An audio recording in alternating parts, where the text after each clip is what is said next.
तो जी हाँ guys, power star Pawan Singh को लेके एक इतनी बड़ी न्यूज़ सामने आई है कि पावर स्टार पवन सिंह के फैंस चौंक जाएंगे। तो जी हाँ गाइस, क्या है खबर, क्या हो न्यूज़, तो गाइस इस वीडियो में हम आपको बताने वाले हैं। तो सबसे पहले आप हमारे चैनल पे नए हैं तो हमारे चैनल को सब्सक्राइब जरूर कीजिए और साथ में बेल आइकन को जरूर दबाएं। तो जी हाँ गाइस, अगर आप बॉलीवुड में थोड़ा भी गाना सुनते होंगे तो आपको पता होगा कि 2021 के बॉलीवुड सबसे सफल गायक जुबिन नौटियाल और भोजपुरी के सबसे महान गायक, एक महान नायक वो है पावर स्टार पवन सिंह। इन दोनों का कोलैबोरेट होने जा रहा है। एक तरफ है बॉलीवुड के विकास शोर के बादशाह, जी हाँ गाइस, कि कोई भी सॉन्ग आते हैं तो 1-2 हफ्ते में 100 मिलियन क्रॉस कर जाता है।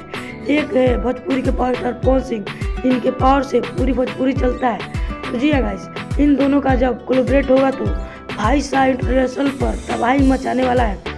ये बात हम नहीं कह रहे हैं, खुद बॉलीवुड के सबसे मशहूर और पवन सिंह के भी मशहूर बहन रह चुकी है, इन्हें राखी भी बांधी है। जी हाँ गाइस, हम बात कर रहे हैं पायल देव का।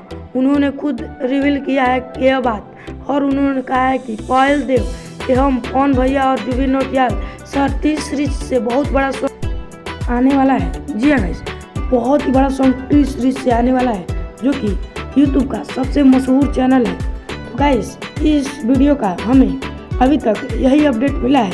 इसके बाद और कोई अपडेट मिलेगा तो हम आपको ज़रूर देंगे। अगर आपको यह वीडियो पसंद आया है तो लाइक कीजिए और शेयर कीजिए और ज़्यादा से ज़्यादा कमेंट करके बताइए कि यह वीडियो कैसा लगा। मिलते हैं अगले वीडियो में, तब तक के लिए जय हिंद, जय भारत।